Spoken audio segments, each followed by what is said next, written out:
Now you can. All right, welcome everybody. This is our first budget work session, number 1 of 3, for the preparation of the County Commissioner's budget for FY27, obviously. So tonight we are hosting our friends and partners at the Board of Education, the Queen Anne's County Library, they're here as well, the Department of Emergency Services, and the Office of the Sheriff. He'll be in that order. So I just want to lead off by saying that earlier this week, the Director of Budget and Finance and myself, Jeffrey Rank, presented a proposed administrator's budget to the county commissioners, and as a starting point to this year's budget, their refinement of their budget, the county commissioners have directed us to reduce the property tax rate by 3 cents. So that has been initiated, so we are going to do that. So that said, the summary values in some of these manuals and books are obviously going to be evolving as we work, through this year's budget work sessions over the next couple of weeks.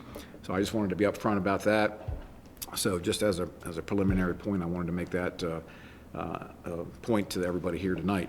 So moving on, we do routinely kick off our annual work sessions with the Board of Education, since they have the largest overall allocation, and the commissioners fund that each year, obviously.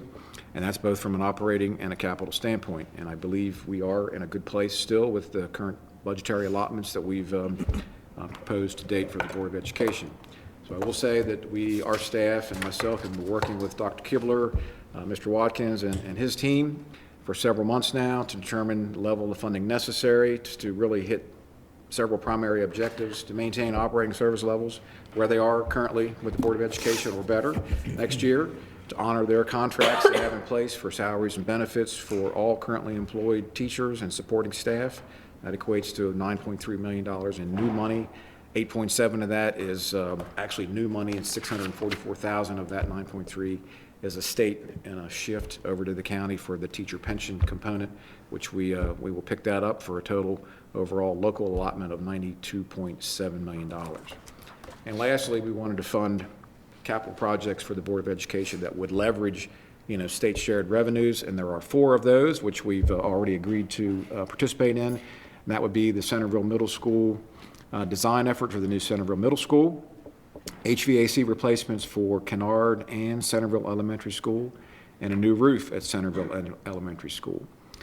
We also wanted to address other capital needs, and there are many. We understand that are identified, and we've worked through a lot of those with the Board of Ed's team, and that would include some of the major ones, the Kent Island High School parking lot repaving, milling and repaving of that entire campus, some bus replacements, furniture replacements, new playground equipment. As I said, those are the major ones. We'll get into some of the others as we get into the details here. Total investment of $23.4 million in capital, of which 16.4 is local county money, and $7 million of that would be state shared revenue. Okay. So before I turn it over to Jeff, I do want to thank publicly Dr. Kibler and his team for working with us very cooperatively over the past several months to balance their needs with within the overall constraints that we have with the county budget with all of our departments and agencies. So And actually, I want to echo that. I want to thank you guys. I want to thank the Board of Ed, our elected Board of Ed. I've been in the belly of the beast across the state and heard some of the nightmares that they're going through. I want to thank Phil and Jim this year, especially with working with you guys to get us where we are today, to where we're not going to strangle each other. We're going to sit here and have a good conversation and, have a conversation about the future, because we all know this year's just the tee up for next year, because we all know next year's the cliff. So I appreciate everything you guys did, Jim, Phil, what you guys did that we didn't have to do, me and Chris and Patrick. So yeah, I'm looking forward to it. Thank you.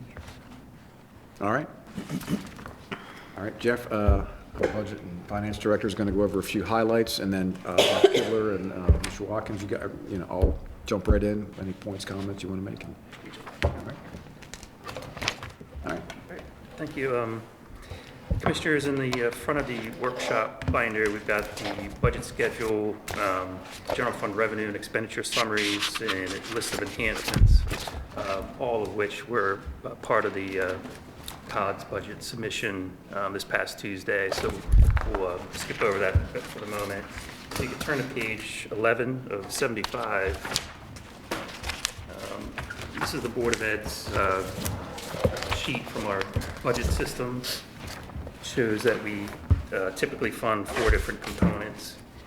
And if you see the second column from the far right, the variance, we have our 8.7 million increase for their main allocation, and then a 644,000 increase for other charges, which is their teacher retirement invoices from the state, for a total increase this year of 9.3 million is our current proposed amounts for the Board of Ed's operating budget.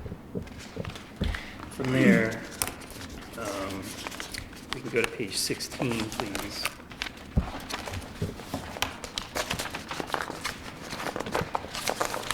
Page 16 and 17 are two sheets from the Board of Education budget book. Please correct me if I'm wrong, but the first page, which is page 16, is a sheet that details expenditure increases for the status quo, for keeping current current items in place. The second page are enhancement lists for additional service improvements for the school system. And at this point, between what the county is contributing and the state's increase this year of 1.4 million, I believe, I think we've got the first page covered, and they probably got a few items picked from the second sheet as well. And at this point, I was just going to turn it over to Dr. Kibler and Mr. Watson to see if they wanted to discuss these pages at all a little bit. Sure. Well, first, thank you all for having us here tonight. Thank you, Mr. Mon and Mr. Rank, for what you've already provided. Really appreciate it. As you know, it's been a rough few years for the school system with having to do some cuts over the past few years. That's your cue to talk. Unfortunate, had to do the furloughs last year. We had a negative fund balance. Happy to report that this year we were able to restore fund balance back to about $1.3 million.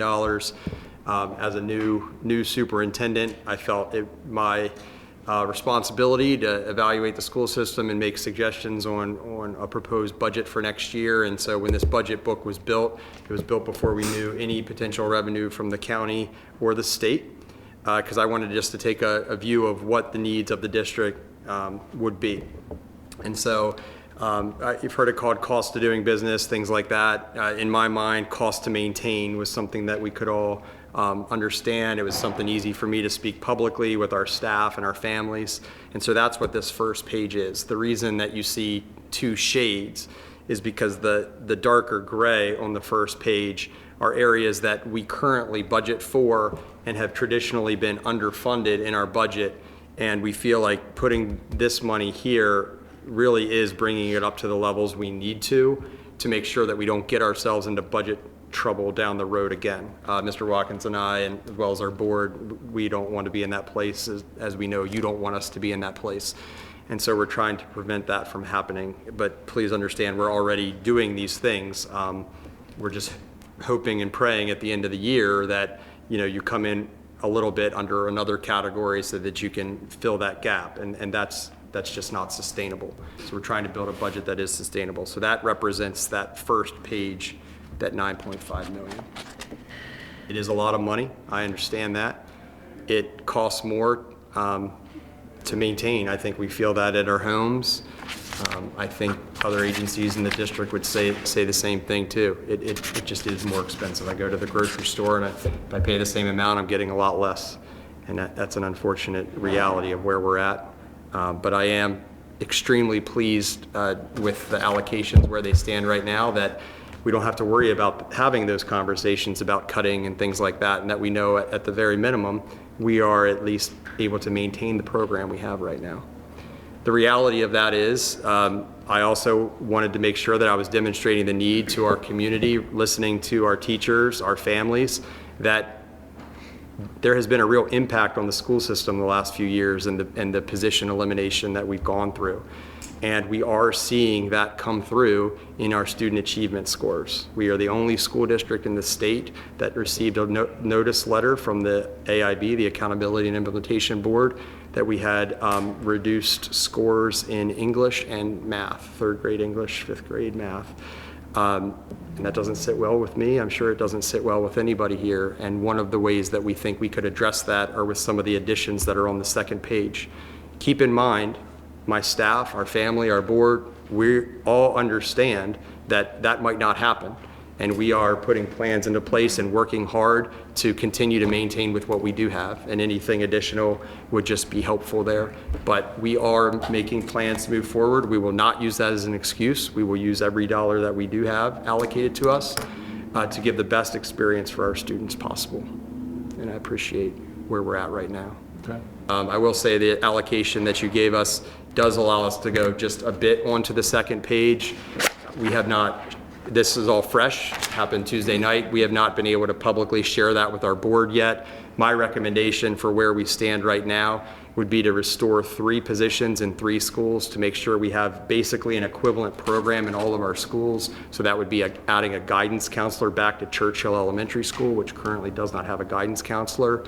A Spanish teacher for Mattapique Middle School, because right now we have a Spanish teacher that's splitting time, 1 semester at Stevensville, 1 semester at Mattapique Middle School, as well as a computer lab teacher at Bayside Elementary School. They are the only elementary school with only 4 unified arts rotations instead of 5 like all others. So that would be my recommendation for the first target on the second page for where we're at right now. And what I'll be sharing with the board next week. What was the Spanish teacher? At Mattapique Middle School. Right now, they're 1 semester at Stevensville Middle School, 1 semester at Mattapique Middle School, so that we can offer the 8th grade Spanish to make sure we get, that the students have the opportunity to get a head start on that high school credit. High school, okay. So I'll have a familiar conversation. It's not the first time any of you here have heard it. So I think the number, and Jeff, you can correct me if I'm wrong, right now, the state, we are $3.4 million under what the state said they were going to give us 7 years ago now? 7 years ago. That's 7 years ago money. 2018 money, we're 3.4 million under. And last year we had the same instance. You need 3.869. And the state's underfunding is 3.4. I would sit here and bet these 4 or 5 commissioners would give you $500,000 if the state gives us 3.4. And I can't say it enough. Our teachers are the biggest lobbying group in the state. And I've challenged them to go down there and get the money they're owed from the state. I'm tired of hearing our governor and everybody in Annapolis saying they're fully funding education at the state level. It is a lie. And it continues to be a lie, statewide. So, like I said, I mean, I'd vote for another $500,000 if the state comes up with the 3.4 they owe us, and then you would be whole. That's all I got. That about covers it. Well, I mean, we're the bad literally guys. is that We're the bad guys. We're the ones that the teacher's going to come out in 2 months, and they're going to sit there and they're going to say, you got to give us more money, you got to give us more money. But unfortunately, you know, we've got to give back too where we can. And we've got emergency services. Probably later tonight, we're going to spend some money on that. And you know, it's, and the other reason too, and I know you guys know it, but the general public probably doesn't know it, we're in election year. So not a lot was going to happen with Kerwin to restructure it. At a state level. At a state level, absolutely. But next year it's coming. I mean, I was in Annapolis for 8.5 hours yesterday, and that is the talk of the town. It's like, get through the election, we know we got to fix it, so it's coming next year. So I don't want to say this is kind of preventative, that we give you $4 million this year and we reset the base, and they come back next year and say, okay, we're going to pull this back. These requirements come back. Then when we're in a situation where we go back and say, okay, now we've got to give you the real maintenance of effort. You know what I mean? I'm trying to avoid that situation where we give it to you and then we got to take it back. So, I mean, that's kind of my thinking on the $3 million right now, because I have a feeling it's coming next year. They all know it. So, in talking to some of the other counties, I know 19 jurisdictions are raising their taxes just to cover education. So, And to your point, that's what happened with the grants. We were getting the grants, hired more people, the grants stopped coming. so But I'm happy we don't have to talk about furloughs and all that. We don't have to hear about that, so that's a good thing. That's definitely a good thing. And the budget's not done yet, so, you know. Sure. I mean, what I would just share is that anything on the second page would go directly to student support, and that would be academic support as well as behavior support for all levels. Primarily the elementary and middle levels, that's where we're seeing the biggest impact and the biggest need. I think that if we wanted, Dr. Schreckengoss could speak to that as well. We are going to have a new literacy policy going in place next year that requires if students at the third grade level are not reading on grade level, that we would retain them, have them repeat.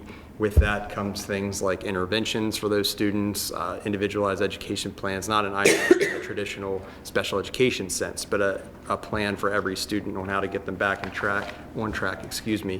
And so being able to bring back any of the reading specialists would be a good thing, as well as the behavioral supports for really the elementary and middle level. Those are the things we're hearing, not just from our principals, but from our teachers as well as families too. And so, again, that's where we're at this point. Any additional dollar is going right to that place, and any place we find it would go there as well. So are these positions directly related to IEPs in general, or is that's a separate entity? That's correct? separate. Yeah, okay. So the IEPs are still whole in terms of being taken care of? Well, I guess I would say, I think when you talk about funding formulas, the state funding formula for special education, everybody knows is way off in the education world. Right. There's a study going on. I think we fund about 50% more Yes. in special education than what we're actually funded for. So, I mean, there's just another area that's Big. huge, Yeah. Huge. huge impact. What is the foundation right now? The baseline foundation without any 10,000? comp ed or anything? Yeah, it's $9,286 per kid. 9286? Okay. And then with the state share, if you add that back into it, where are we landing? And then does that have, that doesn't have the comp eds and all that, they're That's separate? separate. Yeah, Right. so, okay. So this is just open the doors, put teachers in the classrooms thing? Okay. That's right. Okay. But the other statutes in the blueprint do contribute to the teachers in the classroom as well. Right. For the other, yes, I got it. This is just like they always called this the baseline when they were That's starting right. their time. This is what you need to open the doors. That was their whole thing, so, okay. What are you doing for That was just the state number. contingency on This was? diesel fuel for What's your ours? buses? How is that working out? I think I would ask Mr. Pender to speak to that. I mean, I don't if see anything in possible. here for it. I'm just wondering how you're going to handle that. The fuel for Contingency the on buses? diesel fuel. Well, for the county fleet, we purchased with the Public Works for that. He needs a mic. George said, do you hear Mike? Pender said. With Public Works and use the diesel contract that they have. And then for the contractors, there is a increase every 5 cents that it goes over a certain threshold. Okay. So, hopefully those prices go back down.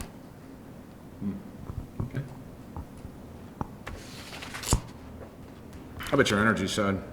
I was just talking about, I just heard that Severna Park High School had a bill of like $167,000 for the month of January. So, We don't have anything like that. I didn't think we did, but I just. Luckily, through ESMEC and Energy Trust, we've been able to purchase our electric, ahead of time. We are going to see a little bit of an increase next year with the electric rates because a lot of the blocks that we've purchased are starting to run out. But, comparing to just having the supply and the distribution to, like, say, DPL, there is a savings. Plus, we also have the 3 solar fields where we've locked in at 6.5 cents for Oh, good. 20 years. That's good. Wow. You should sell some of that back. You guys be making money on that right now. To answer your question, Yes. the total per pupil for foundation is 9,226. Okay. The local share is 59.15 and change, and the state share is 33.10 and change.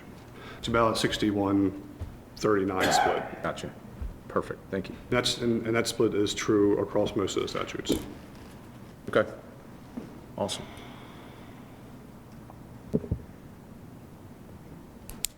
Okay. If there are no other questions about the operating budget, I was going to jump into their capital program, which is in your other book.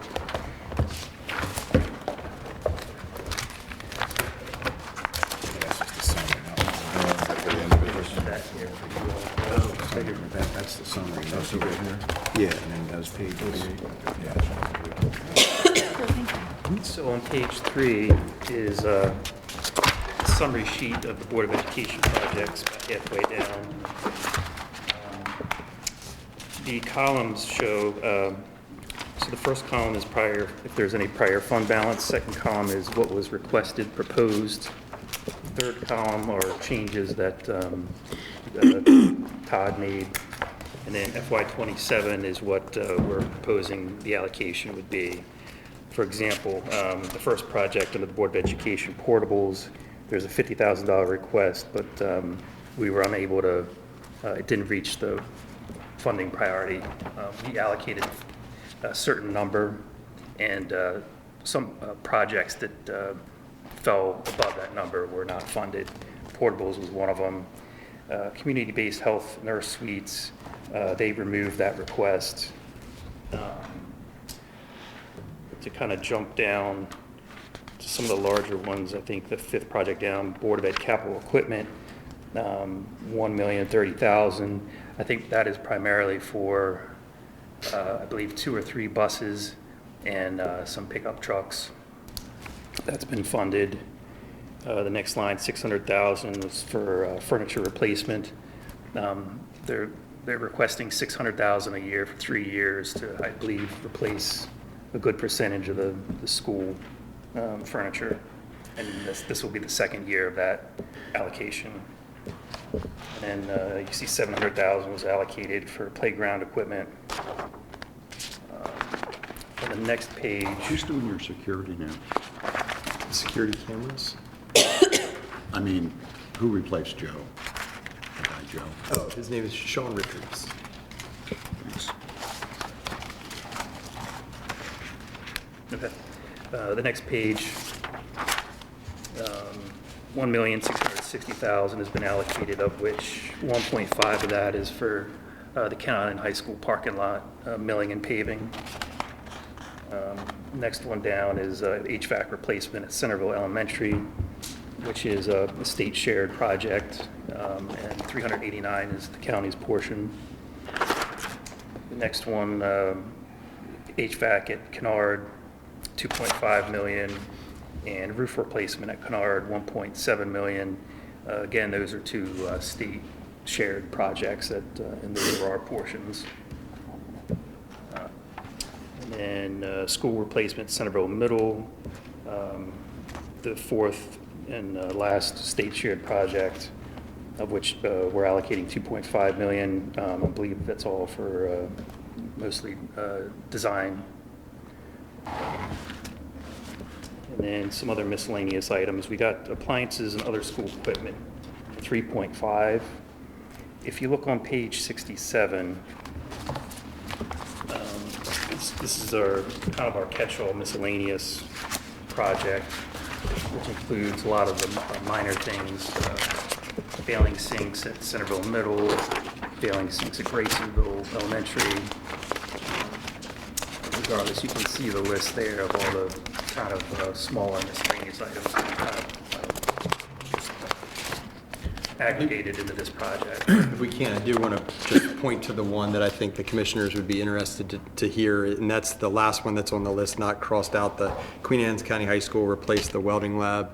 It's basically what we'd like to propose is sort of retrofitting a CTE classroom every year moving forward, just to keep current. Hopefully, when we can, allowing more students into the program if possible. Welding is one that's going to be difficult with that, but just make sure we're staying up to date in those areas. Is that a capital we can do as an NRC, though? Because we can do that off budget if you guys get a RFP out that comes in and it's reasonable. That doesn't, I mean... I think we potentially... It's included here. Oh, it is in this one? I thought it was crossed out. No, I said it's the last one before. Oh, crossed gotcha, out. okay, Sorry. gotcha. Yeah, it's Okay, all right, Yeah, we wanted to make sure we funded that. Yeah. okay, perfect. But I thought you all would be interested to see that. So you'll see those moving forward every year. Thank you. Sure. Yep, and this project also includes new Chromebooks for grades 1 through 8. I actually just had parents asking me about that. So, good job. Read your mind. And every through 8th will get one, right? Replacement, yes. And that's pretty much it of the major projects that have funding allocated. Also, if you want more information on the very far left column of the summary page, it has page numbers that'll take you to each individual project if you want to learn a little bit more information about it or what funding types they are. So we got great news last week with the whole Yeah. 75-25, except that I understand there's a little hole in that balloon and it may be leaking air, huh? All right. My understanding is there's parts of it that only certain things are 75-25, not everything's 75-25. So we're going to design everything at 75-25, right? Anything that's at 50-50, we're getting rid of, right? We're just throwing that out. We're not going to do that. Yeah, so you guys didn't get that updated. I got that yesterday. So it's parts and pieces of the 75-25. From the beginning, for people who are watching, they understand Oh, what I'm yeah. talking So last Thursday, a week ago, today, the IEC, who is the controls all of the capital money for the state, which this year I think they've got $250 million to play with, recognized 9 counties as basically being overburdened with the cost for replacement schools. And if you look at some of the things, and I told Todd, I kind of went back and looked, and it's kind of looks like what they did is they took school systems that had not built a new school in many years. Obviously for Queen Anne's, I think it's 07 was the last time we built a new school. Caroline's the only one on that list that has one in that time frame. So anyway, we used to be a 50-50 share, and we are now, Queen Anne's County is 75-25, which means the state will cover 75% of school construction costs, and we will have to get 25. That was all happy, happy, joy, joy, and dancing in the street until I found out that there are certain things in there that will be at different percentages that will get us to somewhere we're thinking low end, I think 56 to 60, something like that, or, yeah, okay, there we go. Okay, so on new school construction, there's a lot of formulas that go into what they will fund. They look at current enrollments at a school, they look at enrollments at adjacent schools. So for example, at Centerville Middle School, they're gonna look at enrollment at Sudlersville and Stevensville as both adjacent schools. They're gonna look at current enrollment 6 through 8 at Centerville Middle. Currently, we're roughly around 150 seats below what the state-rated capacity is right now of 659, if memory serves me correctly, at the middle school. That's part of the reason why we want to bring the 5th graders over, but that also does a lot of other things. It gets us up to the targeted 671 that we're going to try to build, which will help bolster that number. But it also, we're also in the process of, for lack of a better word, we're not arguing with the state, but we're positioning ourselves to get the adjacent schools nullified for Sudlersville as well as Stevensville because of travel distances, travel times on buses and those sorts of things, because we can't really increase those boundaries because then we're going to have kids on buses for really excessive amounts of time. So we're looking at a lot of different things that right now, if we were to exclude any of these options that we're looking at, worst case scenario, we're going to get around $39 million on a $72 million school. That number can only increase as we start crossing some of these exclusions that the state is using. So as fiscal year 28 comes around, where that 75-25 kicks in, that number is going to gradually, well, it should increase. It's not going to get any worse, that's for sure. Good. But we're hoping to get that number up. A couple of things that are working in our favor is that 75-25, we are pursuing the new middle school as a net zero school, which basically would mean that it would have renewable sources on site to help offset any of the annual electrical costs for that. So if we are able to design a facility and bid it and be able to award it, the state would go another 5%, so that would be an 80-20 split. The other thing that's working to our advantage is that the last maintenance effort assessment that was done at Centerville, it yielded an adequate rating. So when the state gives an adequate rating, it gives us an additional 5%. And those stack. They don't, they're not, they are exclusive of one another. So with those two, we're actually looking at an 85-15 split. So those things are just all in our favor that are going to help, continue to keep shedding more of that load towards the state.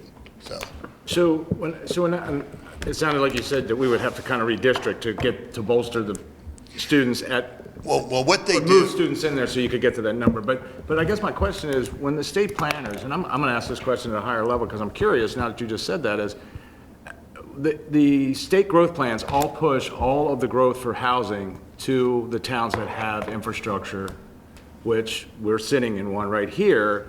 That school, if all the infrastructure here, and this is where the housing's got to go, that school's capacity is going to be tested as soon as you start to put those houses in.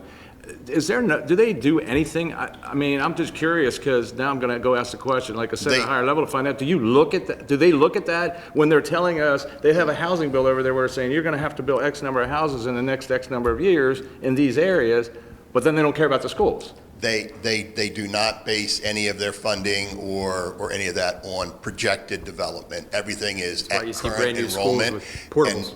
And Yeah, it's, no, I get it. it's always the case. It happens in other districts all across the state that they'll build a new school, and within the first year to two of that new school, there's relocatable portable classrooms on site.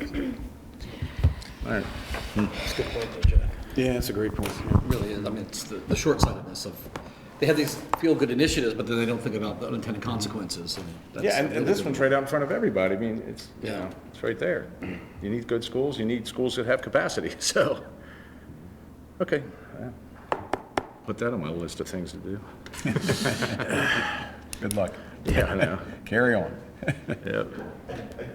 Yes. One thing that I can say, though, is that where this 75-25 is really going to help moving forward is on some of the systemic projects, roof replacements, HVAC replacements. Those are going to be a straight 75-25. They're also going to have the other adds to it as well. The roof project, for example, at Kennard is actually going to be funded 55-45 because of an adequate rating that we received at Kennard. So those little 5% and obviously this 75-25 split is going to be a big deal for fiscal year 28 and beyond. So when they did the original 50-50, where it became a true 50-50 for some of the counties, the stipulation was you had to use MSA as the contract manager's stadium authority or whatever. That's not in this, right? So now we can go back to normal contracting, right? We're not held to stadium authority has to run the projects anymore? Correct, yes. We are not using stadium authority. Now, when we start looking at construction funds for Centerville Middle School, Built to Learn funding will come into play for some of the state money on that, which is all just the pot of money that they're going to pull from to help fund things. Typically, that's where MSA is going to come in through the BTL funds. They're not going to come in and try to manage our projects, though, because they're going to come in on the counties that need the help. Okay. That's good. Yeah. All right. I'll also mention, too, the other positive news is we don't have an official vote yet, but the impact fee bill that we put forth. Yeah. And It's made it through the first one, right? has made it through the first. It's still making progress, so that would allow us to use those impact fees for replacement schools. Yeah, it's out of the Centerville Middle Senate, School. right? It's in the Yeah, it's House out of the right Senate, now, out of the House, so. so it's crossed over. So, yeah, it's progressing, and everybody that has seen it. They got a lot thinks of it's counties that idea. are just waiting for that to get through. Really? Next year? Yeah. And they're gonna have a flood of those bills next year. So we appreciate your support and the board's support, as we got letters and testified on that. Yeah, and bill I actually in testified at the Annapolis. Senate hearing, and it went over quite well with the chair and the vice chair and all. They were very supportive, so. It's great. Anytime we can help. Yeah, that was a big help. Yeah. For sure. Yeah, absolutely. Any other questions? Any other highlights on the Capitol or operating or any other points that, No, we appreciate the opportunity to be here, and as you all work through your process, if we can be as assistance let us know. I hope that we've been able to answer your questions adequately. Mr. Watkins and myself are ready to drop everything to help out when we need it. No, absolutely. Awesome. Yeah. All right, thanks. Thank you. Thank you. Thank you all, yeah, appreciate it. Mr. Superintendent, I've had a couple of parents. Is it like a parent-teacher for the lower grades where But they got mom or a dad, once a week can volunteer for a morning to support the teacher? I mean, we allow volunteers in schools if they want to contact the principal or assistant principal to set that up. Of Okay, course. because that's not on, that, what you just said is what I'm not hearing. Thanks for Yeah. helping. So Yeah, maybe it's directly just to the a principal. perception thing? No, sure. We have parents that do that, especially at the really early grades. Who is it, the principal or the teacher that would set that up for the parents? Principal of the school. They should start with either way is fine, but they'll organize it through the principal and make that happen. There's an online application that clears. Yeah, they have to go through background, and they should, absolutely. Definitely, there are parents who show up every week to support in classrooms, so they're welcome. How long does that process take? A few months? A couple days. A few days, yeah, at the most. Yeah, Depends they're on the always kind of people that welcome. you're talking We try to be helpful. to. They have extensive criminal backgrounds or Well, not? Keith Griffith was looking for it. No, we have put them in there. One is working for these, put them in there. Thank you. Bye, thanks. I tell you, I sometimes go to the library to get some quiet time because, Tammy's, I mean, she's not central, so she wasn't going in, so she was home. So she was fucking on my days. Essentially, you're dead. Yeah, that was my day. So I was going to remind her this morning. Here's copies for both of you. Oh, thank you. Something that you won't be expecting next year. Out of it, and those rooms that they are reserved.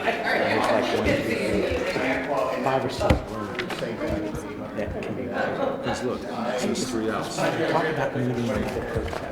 I mean, there was 4 people behind the counter. Did they play Cincinnati?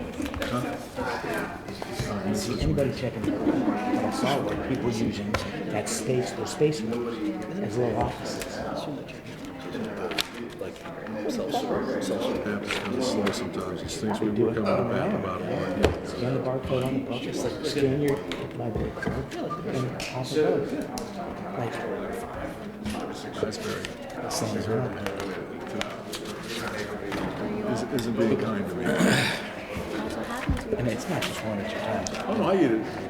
Oh, my God, yeah. She's really messing up my My wife has a cookie dough. It's like, 2 of those big my alarm would cookies. go off and I go, Or ice cream. Still here. she's still here. Every night. And then when she told me, she said, my boss One called of me those in because it's still in there. they want us to start working the checkpoints. I said, so you're going to go in? She goes, yeah, but I'm not going to work the checkpoints. Ask her if she could work Monday around 3 o'clock, help me get through. Yeah. Page 62. Yes. Unless you want to start on the enhancements first, or. Yeah. Oh, okay. For the enhancements, sorry. Oh, damn. My mother just tried to call me. All right, Commissioners, our next guests are from the Queen Anne's County Library, so Like, your survey was nice. Jeffrey? Welcome, thanks for coming again. Thanks for having us. Yeah. First thing I was going to turn to is page 8 of your books. And review some of the enhancement requests that the library submitted.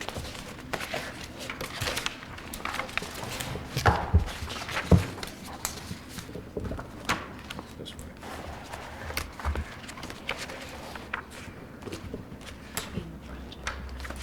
Page 8. I'm glad you were watching me. Okay. The first request was for 3% COLA and merit for staff for $132,000, which we've funded. I think what we did there is we recalculated it and came up with $125,000. They also requested the fund $16,000 for furniture, fixtures, and equipment, and 2 new staff, a makerspace library associate and an outreach library associate. this point, we've funded the outreach library associate, and they made a $4,000 request for part-time youth services associate, increase of hours, and then there was a mandatory request for $8,000 for state pension shifts, which was funded. Next on page. Hold up. Yes. John. So the outreach library specialist, what exactly do they do? So I mean, I know that you could say outreach, but that's kind of a general statement. So they will do outreach, but they will help Allison, who is our outreach manager, kind of manage her department, help go out into the community and be at events, because we're always being asked to go to this event and that event, and can you be here, there, and everywhere. So this will help with that, but it will also help with the dedicated substitute that we need for our mobile library unit, because it's hard to get people at the last minute to go on there. We have to have 2 people out there when it goes. And it will also manage our kiosk service, which is in Crumpton. So it will do all 3 of those things in one position, making it a full-time position. So you have one person doing all that right now? We have one person who is our outreach and marketing person. Then we have Carolyn, who also is our office manager, who also manages the kiosk. We don't have anyone specifically dedicated to the mobile library for the substitute hours. We haven't found that person yet. We did get it funded, and I appreciate that. It just has been hard to find one person to do a substitute. So there's actually several different people who do all of those things on top of their regular duties, and we would rather just have one person who, that's what their job is to do all of those things. So Okay. that makes sense. And the youth services associate just helps the kids in the library after school when they get there? That would actually increase our programming a little. One of the things we heard in our strategic plan survey was that there aren't enough evening and weekend kind of programs for working families. So increasing the hours for that position would allow us to do a few more in the evening kind of programs for families and children. Okay, and we offer that during the day? No, the increase in those hours would be for evening and weekend hours. So. Okay, so we only offer these youth services associates available in the evenings only? This particular one, yes. Okay, but you have ones Oh, yeah, that we work have during the programming day? during the day Okay. that people can go to, but if you're a working family, you are not going to be at our programs during the day because you're working, so. Okay. So we funded to the commissioner's point, we funded the outreach library associate. Yeah. And I remember last year we talked about someone managing the volunteers, Yes, our program and volunteer coordinator. and that's working out fine? Oh, she's awesome. Okay, Yeah. so how many full-time volunteers and part-time do you have again? We have volunteers who do the book buddies, and that's kind of like 4 weeks of reading to children during their lunch hour at the school, the ones who need it in 3rd grade who are falling behind in their reading. And then we have a group of, so that's not really full-time because it's very specific 4 weeks, but we do have a group of like 8 to 10 kind of full-time volunteers who do story time on wheels that go into in-home daycares and read to children and model reading behaviors, and So you so have probably like 8 to 10 so- of those. You have volunteers that go into the elementary school, 3rd and 5th grade? We have a program called Book Buddies, and they go in for a very specific amount, like 4 weeks. It just ended, so like from mid-February to mid-March. And they read to the students who are struggling with reading, and they do that during their lunch hour. It started out as Guys Read. We've been doing it for years. And that's 3rd and 5th grade? 3rd and 5th grade? It is 3rd grade. It is not 5th grade. Did I misunderstand the superintendent's point? He said 3rd and 5th, that was math, right? Both. Math 3rd grade and reading. reading, And 5th reading. grade math. Were you here for that? I was here when he was talking, a minute ago, yeah. When they got the letter that they're falling behind. Yeah. Which is why we're trying to help with at least the reading. I don't know that I could do a whole lot about math, but Me and Jeff will go out there, right? There you go, there you go. We'll take Jeff. He doesn't have anything. You guys ain't got nothing else to do. Third grade calculus, Jeff, is that, do that? Third grade budgets. There you go. I'll help. Okay. And then on page 62 is their allocation in our budget, showing a 279,000 increase this year, or 9.4% increase this year. And that is with the enhancements that we identified as funded and put in here as well, so. Where are we, Jeff? That's page 62.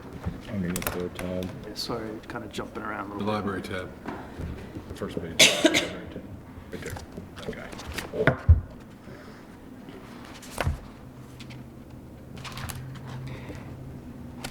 Other than that, I was just going to mention, I don't know what we're just looking at. should we mention anything about Crumpton building or anything, or? Yeah, you can, sure. Capital, man. I think the idea is potentially for using the old Crumpton Senior Center, the Crumpton building, for a new North Branch library, which we're researching and looking into. I think Paul and Lee are working on that. Yeah, well, it used to be a senior, yeah, the old Crumpton Senior Center building, we were originally gonna, we have a $300,000 grant that's available, we got a few years ago from the state, and we had about $175,000 in prior year fund balance, so we were looking at perhaps using that for North Library Branch, where they have a book kiosk, and, you know, we met with a couple of the library folks about it, and I think they seem positive about trying to make that. Yeah, for the most part, the make board that was project very move forward. receptive Yeah. to the idea and had asked me to go back and get more information. And I'm meeting with your architects next week with Lee, so we'll see what that all comes down to. It is rather small, but we can make things work, so. And again, that was, we were gonna use a $300,000 grant we got from the state, and then with some existing fund balance that we had in that particular project. I mean, the envelope's solid, but there's really, we've been struggling to find a good user for up there without having to sprinkler the building, which we didn't want to do because it's not on. Did our other, the other group, did they completely fall off the? No, Purple Hearts, well, Purple Hearts, yeah. the problem with the Purple Hearts project, they were gonna require that the whole building to be sprinklered if they were in that, because of the load capacity, and I just didn't feel like investing another $300,000 to $400,000 for a standalone sprinkler system, mechanical systems, and tanks was really, Yeah, that's gonna be, yeah, because Yeah. you don't have any water there. so- and then the maintenance, so, but we think we can get the library in there and then allow them to use that space periodically and avoid that additional expense. So it's gonna be a little bit of a shared space, but I think we're trying to work through those details now, so. And we are, and Jenny's been great to work with, so, Yeah. I mean, we're trying to work it all out, so. Good. All right. Any other capital, that was the only other capital project I think we had, right? Right. The Centerville Yeah. improvements. I'm sorry. Do you know what page that was on, Jeff? Another old project. Oh, so there's no funding next year. Oh, no, it's still page 31. Oh, so not until FY '28. Yeah. Okay. Yeah, that was the Nothing for Not in 27. FY Gotcha. 27. Yeah, that's, okay, that's what I thought, yeah, that was the one for FY '27, so, yep. All right, that's it.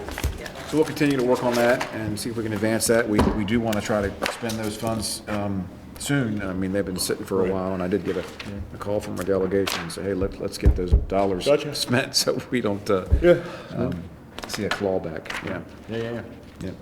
And I am still working with the state librarian to see if I can get the one capital grant we applied for, to see if we can get it switched to Crumpton. So we're still working through that as well. Okay, Are very there good. Other grants you can be looking at?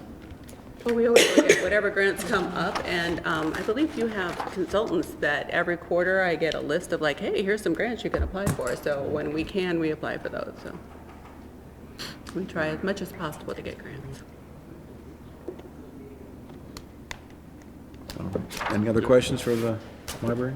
No, thank you for all you guys do. I see tons of people at the renovated library all the time for different events and bustling with kids and all kinds of activities. I've seen them in the maker space, so it's really glad to see that area getting so much use. And if you can find it in your hearts and budget to give us the makerspace position, that would also increase the hours of the makerspace, so. But thank you, and I do honestly appreciate what I have gotten in my budget this year, so thank you very much for thinking of us, as you always do, and always speaking positively of the library, because it shows, and people know that in Queen Anne's County, we have some really awesome libraries, so. We do. Yes, we do. You guys actually had to stop the 3D prints in Centerville for a while because you were so backed up. Yes, Would we the did. Makerspace associate work in Centerville, or? No, it would actually be at the one in Kent Oh, okay. Island, just to open it more, because we're not open all the hours the library is open, so this would increase some of those hours. It still wouldn't be all the times we're open, but it would allow for more projects and Yeah, we love more fun stuff in there, so. We ordered the part for that machine. Oh, We did. That was a part that we needed. But yeah, when it gets, just this year, they've already doubled what they did last year in Centerville, just in 3D print, so. It's busy. Thank you both. Thank you. Thank you. Thank you. All right. I saw the Department of Emergency Services entourage out there, so they're up next, so, yeah, sure, if you want Hey, to Jeff. round them up. The O's won 2-1. Great. 2-1? Sorry you missed it. Yeah, apparently they were blaming you. I didn't care, Jeff. I'm good. Might be the only game they win all year, so. Stop. Come on, man. Say that. Gotta be a believer.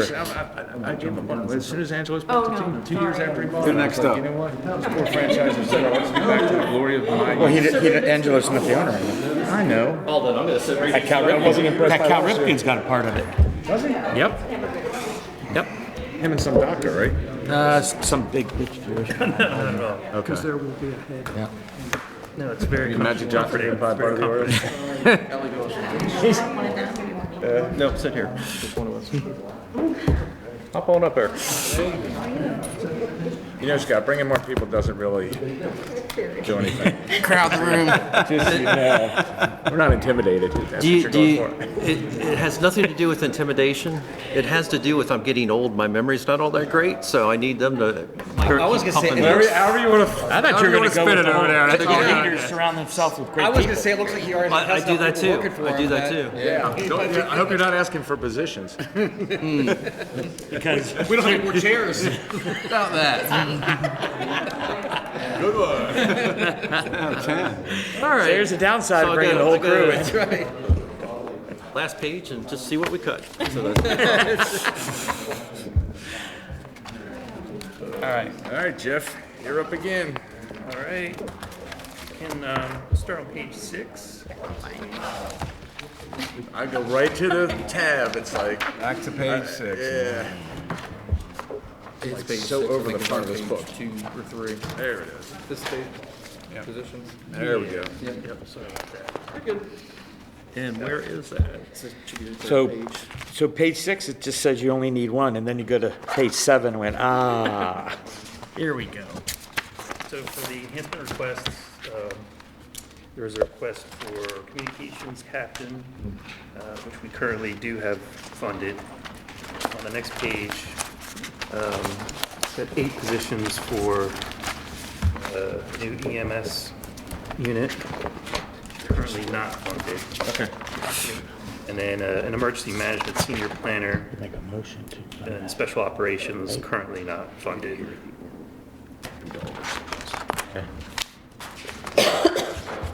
That's it for them, right? Yeah, that's all the enhancements, just positions for emergency services. And I think we selected the communications captain as the top funded position. That was the priority for, that they had identified in their position requests for this year. There's actually one hidden thing that was a priority when we went over the county administrator's budget, and we have a grant-funded position. And it's, FEMA's basically closed right now, and we Yeah. have no idea if it's. That money's coming. if it's coming, what we're getting, our top priority is not losing that position in our budget, was what we communicated originally. So right now, we've been told that we're getting funding, but we haven't seen it, and we can't guarantee it's coming. Which position is it? It's not on this list. It's not on here? It's an employee that we currently have that's a grant-funded position, and if FEMA retracts the funding from it, that's the one position that we want to hold on to. She's the And it's- meteorologist. What is it? That's not the position. She is a meteorologist, but her it's not. position is not a meteorologist. She is our CERT coordinator and does all the CERT training, the community emergency response training. She's basically our whole outreach program for the public. And you guys just had a CERT class graduate, right? We've had multiple graduate. Lori can probably feed you all the information. Well, that's fine. I just was giving you kudos because I But we've saw that got- you guys had posted yet. But we've got one at both high schools, we've got one at one of the middle schools. They're trying to expand it next year to multiple middle schools. And then we also do community outreach and do community programs also. And she's got like a storm, what's it called, a storm ready class that's coming up that the National Weather Service does also. So do you have any idea what that CERT trainer is going to be if we have to add it? It's in the budget right now. We currently have it in the budget as grant funded. Uh-huh. So if we don't get that grant funding, it would have to be county money. Right, at what dollar amount? Do you have a figure or? I can But dig we're and not find it. guaranteeing this is a year-over-year backfill, right? This could, the FEMA funding could come back and then funds it again. So this is really a backfill till FEMA, whatever's going on in DC, which nobody wants to take a stab at that, so. And as Well, long the as they're point is, we close. don't know what's going to Yeah. happen yet. Yeah. No, that's we what, don't. that's what I'm saying, so. Right. If we had to backfill it for a year, chances are the grant would come back, whatever. I guess it really doesn't matter what it If we have costs. I mean, it's something Yeah, we I need, got you. right? So it really doesn't matter what the cost is, right? So what else you want to discuss? No, I mean, I know what I want to put in there. I mean, Yep. I want the seventh crew. Can we make motions at these budget hearings? Whatever you want. Go ahead. Do whatever we You're a want. commissioner, you can do that. Yeah? Scott can't make the motion, but you can do it. I can make a motion. He can pull your strings while you're making the motion. So I don't know if this is just being too gung ho, but I'd like to make a motion that we go ahead and fund that 7th unit. Second. Call the vote, Jim. Yes, I shall. We got a motion and a second. Any further discussion? Where are you going to put it? That's an interesting question. Well, there's another part. work that out. There's another part of that We're later. 10 months out. Let's not. All right. It takes a while. We don't need that to- conversation here. You're talking from the moment you say go, it's going to be possibly up to 11 months to school. Yeah. So that conversation is in the future, not here. 11 months? Potentially, yeah. That's Yeah, FY potentially. 28. All right. Well, so that was kind of what I wanted to float out. Does it make sense? Is a half year on it?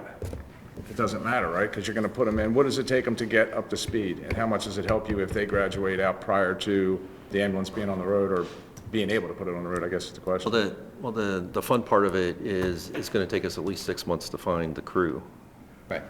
Pull in 8 So, positions. so if we start in July, we're going to be December, if we're lucky, January, putting them just with us, and then you're looking at another 3 to 6 months to get them fully trained and operational. The EMTs usually clear a little bit quicker, so we can get them on the road quicker in about a 3-month time frame. The paramedics tend, if they're not experienced coming in, if they're brand-new paramedics, and that's about the only thing you can find right now, it's about 6 months to get them from the time that we bring them on. I'm saying. And this amount of time that it takes to get up to speed, this is all the more reason why I think we need to do it now. Now, right. Because if you think about the traffic, the through traffic that we're experiencing keeps adding to backups, right? And so that means that the units are gonna get locked across the bridge or somewhere else, and so we need more units. And we can't then wait till we say, oh no, now traffic is really bad and we have to react, right? We can't react in the moment because it's gonna take a long time. So we need to get it in place now so that we're ahead of the Well, we problems can that would be address it right tremendous away, from yep. others, Right.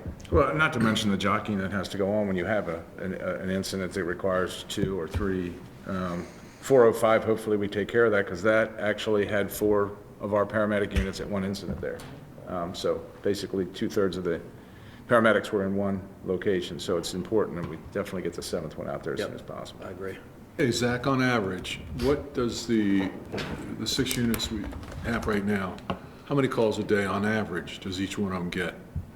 So on average, call volume wise, you're looking at about anywhere from 14 to 17, like per the whole county. So each unit is looking at 4 or 5 calls, but your call volume for your turnaround time on that runs anywhere from an hour To 2, yeah. to 2 to 6. If they're out of Potentially. service. If we transport up to Christiana or trauma, by the time we go, drop the patient off, get back, do the report, get the unit restocked, get back in service, you can be But I looking thought at. you just said it was, for the whole county, it was 17 calls.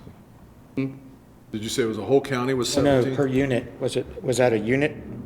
No, he said per count. Yeah. Yeah, it's for the total of those But things. if you're transporting somebody out of state or to Baltimore and you're sitting in the emergency room, it takes So to answer your- And you can look at, the thing is, you've got multiple units on Yeah. one call. Right. So that's where your call, like if you're looking, like the numbers that you get, those higher numbers, those are accounting each individual unit that are running on calls. So we can't, one call doesn't equal one unit. One call can potentially have 2 to 3 units on it. They go out on the call, but then the transport. Could be either one or it could be more depending on the acuity of them. Okay.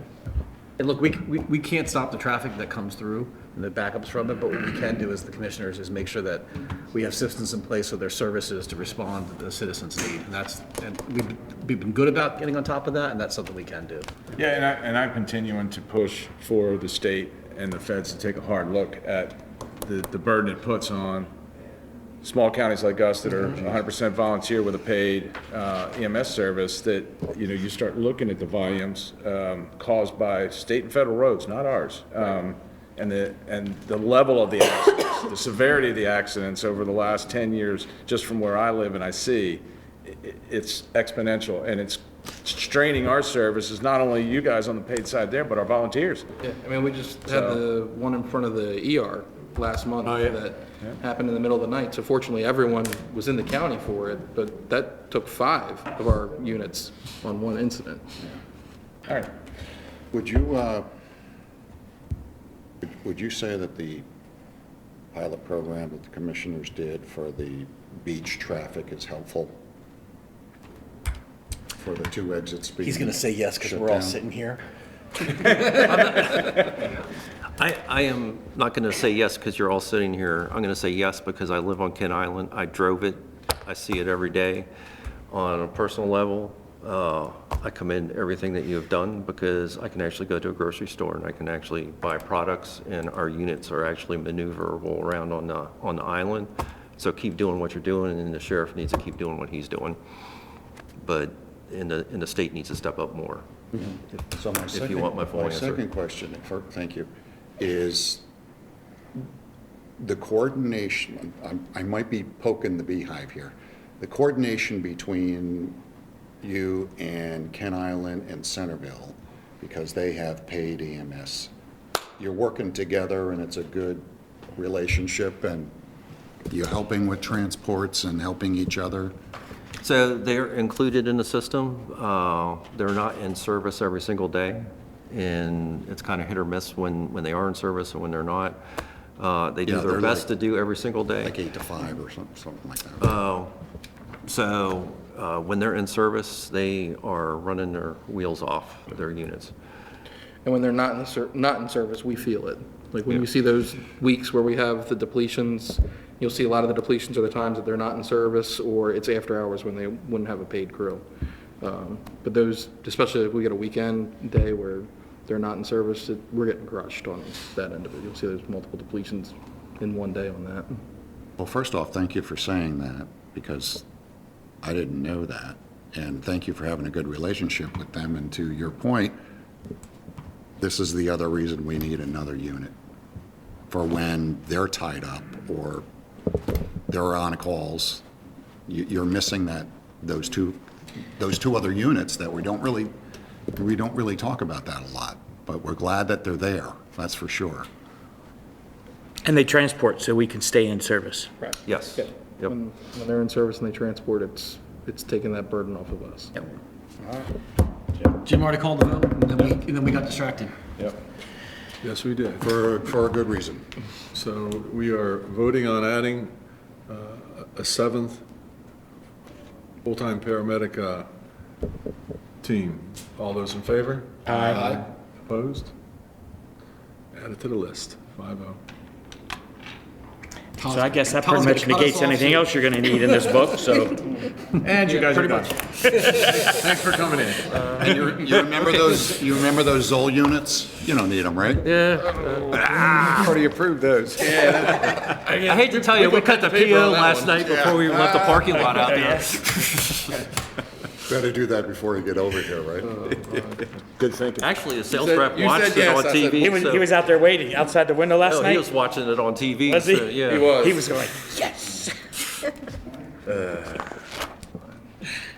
All right. Capital, right?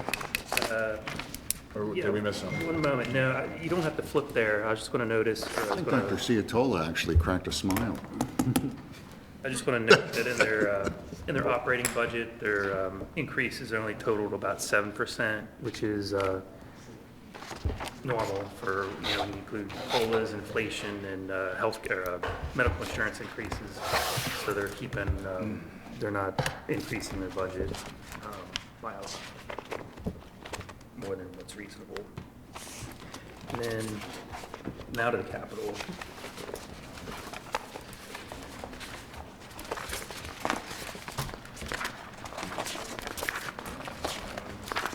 They're on page 5. I got it. And It's that age thing popping back up.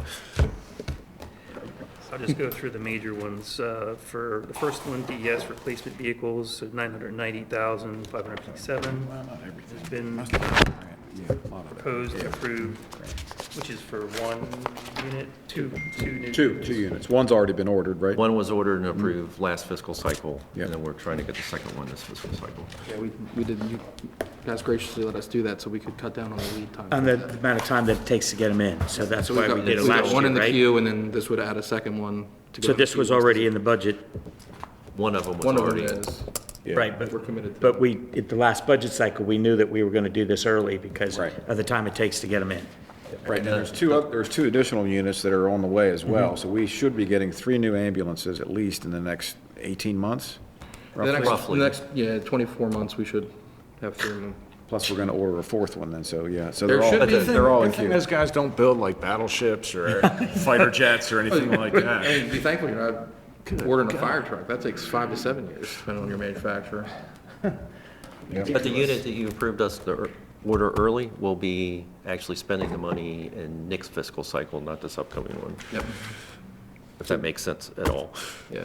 And you canceled one in this whole mess too, right? That we had, remember we had It's bought one still- that you had canceled, or that was gonna come in after one of the ones we had ordered after it or whatever? It's still on order, That's so we should see that one hopefully this fall, is what they're telling us. They said it Been should. 3 So is years. it gonna be the first one we get, or is it The first of the 3 that are on order should be the one that we ordered back in FY probably gonna be out of warranty, right? Because it's gonna be like 5 years years out. old in manufacture, right?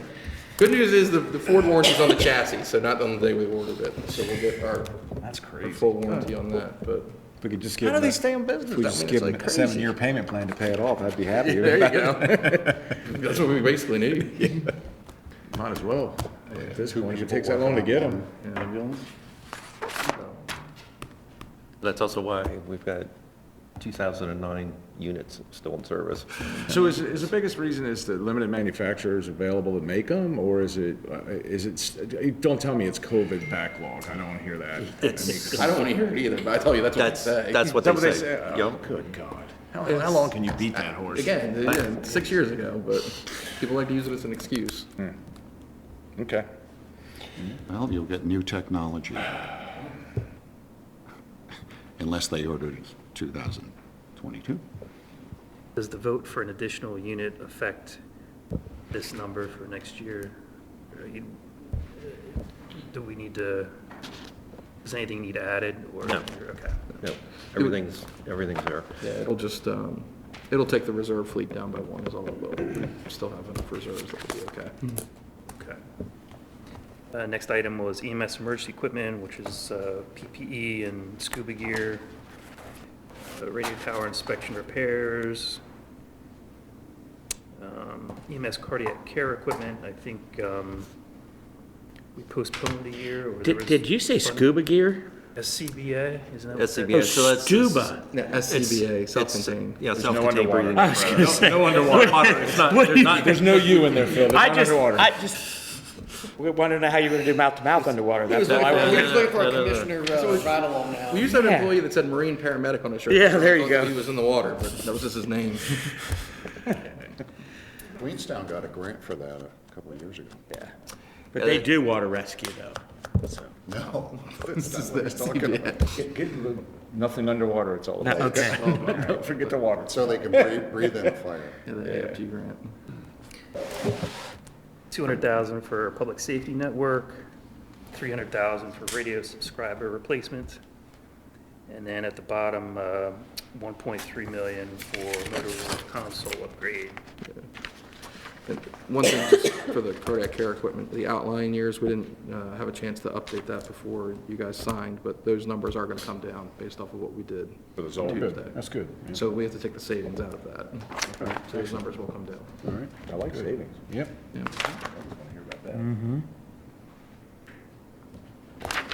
The only other little hidden thing, just so you know, if you look at the voice recording system that's on here, that was deleted off of here, we're still coming probably at your next commissioner meeting to address that.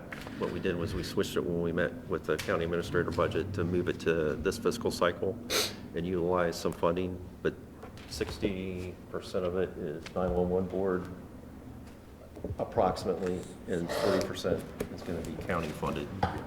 To the 100th of a percentage, Phil. Yeah, it's 68.2. As long as that bill over there to leave that lockbox open on the 911 fund doesn't get through. Now, It's, it has been deleted out of the budget proposal. No, I'm talking about, I was just there yesterday, we're talking about the 911 fund, that they don't want to restrict it. They want to make it so it can be rated by the general fund. There's a bill in there to try to do that right now. Yeah. I hadn't heard that. Why not? Right? Got fiscal cliff, find some more money somewhere else. And, yeah, and it's a, stuff. And we're still good with our rates that we're charging right now to make sure that we're able to keep upright for the self-fund rates that we use for it and all. So, thanks to your help, it only took 2 years to initiate the adjustment. Yeah. And So it's not and adjusted we again probably, now, if right? you didn't intervene, we'd probably still be waiting for the adjustment. But one thing I discussed with Jeff is having the 911 board accountant has offered to analyze what our fee structure is and make recommendations on where we should sit. So we haven't had the opportunity to do that yet, but that's probably going to come shortly after the budget process, and we'll have that meeting with them. Okay. So we might make a recommendation down the road to increase that. Right. Yeah, we're not maxed out yet. We're about halfway, is that right? You're not even halfway. Not even No, halfway. we're way low, but I mean, we tried to do it, it's almost 2 years now, yeah, and it took forever to do it, so we are probably still behind because it's been 2 years since we tried to initiate that one. But we are starting to see the increase, like the difference, and it's a significant difference on what we're seeing. It's almost double, which has helped a lot. Yeah. what was that? So Chris was just asking this, this voice recording system, how's that work underwater? What? The what system? I'm sorry. You put a tin can down to the person underwater and then you speak into it. Okay, so it does function underwater then, okay. We'll let you test it out. Take Phil out on the fireboat. One of the fireboats with some scuba. We got some friends we could talk to. All right. All right. Any other questions, commissioners, or any other thoughts or points? Jeff needs to enunciate. I thought he said scuba, so. I did. He actually did say it. He led you astray. Okay. Thanks for reeling me in, Jack. You're all right, buddy. And Chris said Scooby-Doo, so. I was all out of it. Well, thank you all. All right, ladies Thank and you, gentlemen, Dean. thank you all for coming today. We appreciate everything, yeah. We appreciate it. And carry on, yeah. We appreciate you. Is the next victim here? Oh, there he is, over there. Yes, sir. There he is. Let him have it. Let him have it? All right. Now we gotta make up for I thought you guys worked good together. We just caught an ambo, so we gotta cut some. Scott's like, I got all the money, I'm gone. Say too until the school board was in there, and then all of a sudden now he took our money from the ambulance. I love you, man. I love him too. He needs a scuba team. Yeah, he does. I have enough. We can put him, hey, isn't the MRAP amphibious? We can stick the scuba team in the MRAP, run her in the water, and we'll be good to go. Probably, yeah. I think you can. It's pretty submersible. Yeah, Well, I get it. Because didn't you guys used it, when is it, one of the tropical storms and all, right? Yeah, a couple. Yeah, and then snowstorms as well. Yeah. Thank you, man. It's never been stuck, but it has lost track. Since I seen you. Well, I like it. I'm saying, what's the difference, right? Well, I was gonna say, but anything that's gonna stick that, I've been locked up, so. I don't wanna mess with it. I like to see it. Good, how are you? Very good. Good, yes, we're just. Commissioner. All right, welcome, Sir. Sheriff. Yeah. All right. Major? Major Portman, good to see you. Long time no see. Yeah, yeah. Congratulations again on your Yeah, years of service. Sure.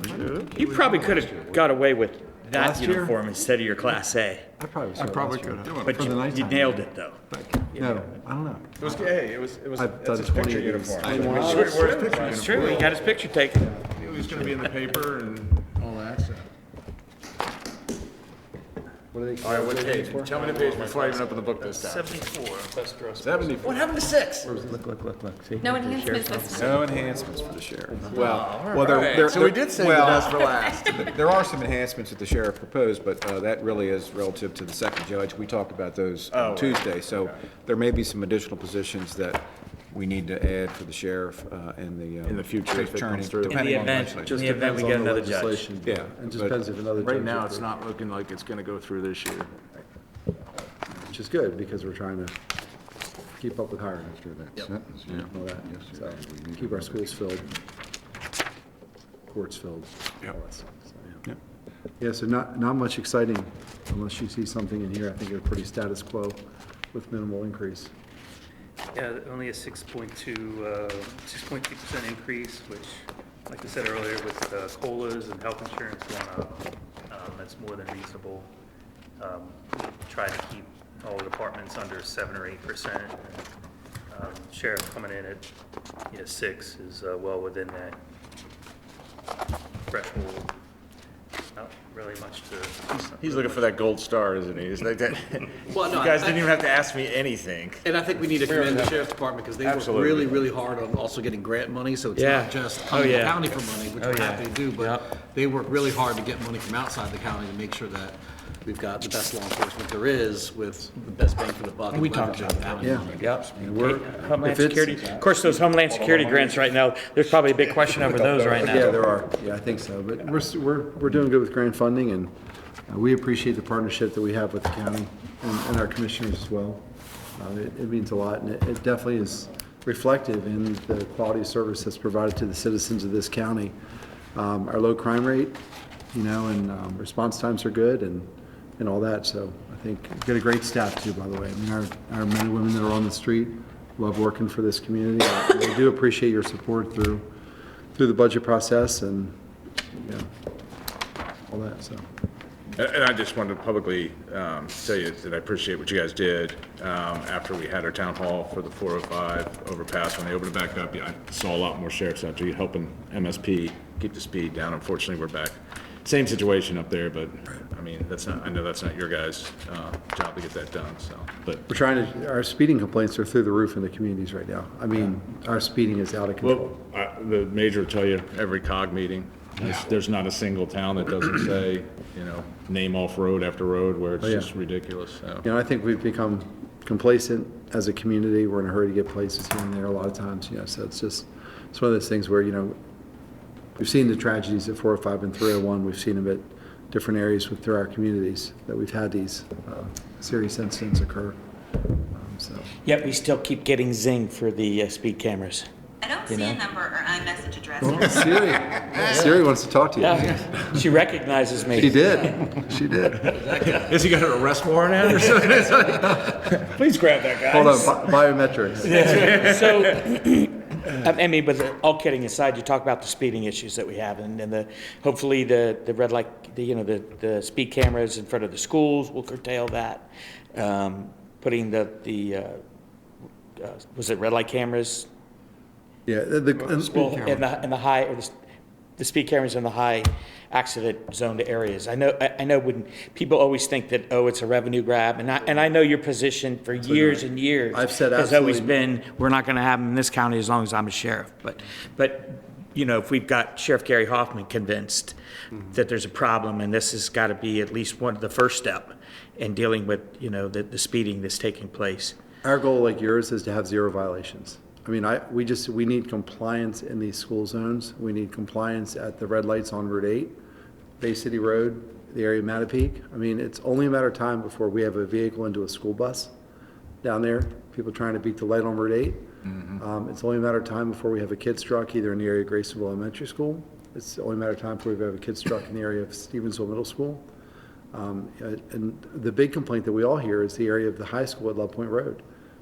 Love Point Road, Queen Anne's County, Ken Island High School, where that trail is, and the kids coming in and out of school. I mean, these are young drivers that are then challenged with a high-speed driver, in that environment there. And it's only a matter of time before we have this. And my goal is to collect 0 revenue. If we can just create awareness, education, and last resort enforcement, I think that's our goal. And I know that's all of your goals as well. So To change their driving habits. absolutely. Yep. That would be the goal. But a whole nother topic for another day. Yeah. Yes. All right. I did want to point out real quick that we do have $1 million programmed in fiscal '28 to start design of the new sheriff's facility. It's another one of our big capital initiatives we have to think about coming up. Detention center, sheriff's office, health department, board of elections building potentially as well. So we have a lot of larger capital projects on the horizon. So this is one of them. I mean, the sheriff's been out there at his current location now for, Page 25. Oh my gosh. a long time. Yeah, what year was it? 2000? In the capital book. I want to say I want to say Sheriff Crossley got us that building back in 2003, maybe? Yeah, and it was never designed as a sheriff. It was a print shop. We're not and- complaining. I know. You all take care of our employees, the deputies that are on the street, the staff that works there. We're not complaining. But we got to look to the future, though, at some point. Yeah, because that facility is a pole barn that, when the wind blows, it moves and the ceiling tiles shift. So, and it does leak, but we got buckets for that. That was good. Well, then it sounds like they don't we need have a new buckets building. for We really that. have buckets for that. We have buckets That's- for that. I'm more concerned about. Right on cue. I'm more concerned about a ceiling tile falling down and hitting somebody. The bucket, we got the buckets. Or someone stepping through the floor. I know, right, that can happen. Put the buckets above the ceiling then. Sorry, I had to go there. Our floors have been fixed. Thank you, guys. All right. Yeah, that's all we really had to go over, unless there's any other questions. Nope. Appreciate your Once help again, every major year. congratulations on your 10 years. Thank you. Yeah, and we appreciate the help you guys provide every year on the beach to bridge plan. You just heard Director Haas talking about how that helps them with their response times, and I know it's helped the citizens down there. I know we get some negative feedback from our friends down Route 8, down that way. Less and less, though. But less and less, you're Yep. right. But I think it's been a positive impact for the community And and this for is- emergency services delivery. And I'll tell you what, though, since we're on the subject, I know that there's a You're few talking businesses Sunday. there at Duke Street that have concerns. You come down off of 50 if you're heading west and you get off at Duke, it's like you're stopped right there, and if they could just go to that next road and be able to make a left, they could hit that small shopping plaza down there, the motor home sales place down there. I guess it's Mr. Myers, I think, owns it. I guess my question is, when they come off Duke Street, they have to turn around. They can't come off of Duke Street onto Duke Street and make that left. What they were doing before is they would turn down Duke Street, make a left at that shopping center, go down and cut out, and come out through Azar's property down there. Because it connects down there. It connects. Didn't used to, but it does. Correct, yeah, it used to be now it's kind of using his private property as a throughway probably is not. And you'll have best like a option. line of cars, just like when they built that temporary road. So if there was a way to stop, that road down there at the end, so if they did go down there by those businesses, they would have to turn around and come back out. But that would create another flood until Waze picked it up, wouldn't it? It would be one bad weekend there for sure, I would think, right? Then the shopping center would be full of cars that aren't patronizing the businesses. I was just gonna say, yeah, you have a mess there. We can look at it. Let's look at it and see. Gotta do something. Look at it and see. Have to do something. You know, I mean, SHA parks those big, huge orange or yellow oranges trucks there, and maybe the county can throw something there and park it and leave it, and so people can't make that turn down through Azar's property. We have a beach to bridge meeting coming up, I'm sure, at some point soon about the project there, so we'll. It's time again, yeah. It is, so we'll.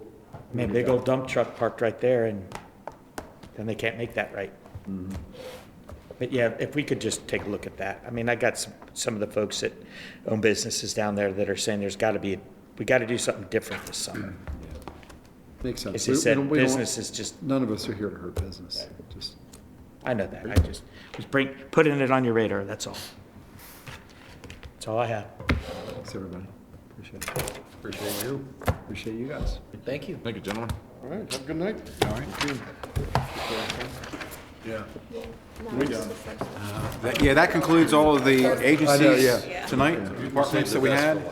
Commissioners, so Easiest. if there's any- I'll make a motion to Well, if there's adjourn. any other discussions or points you want to make, we can Yes, you will. entertain Have a those motion now. and If a not, second to adjourn. we will reconvene Everybody good? Tasha. next Tuesday. So we can release George, everybody good? Yep, George, you can go home. Thanks.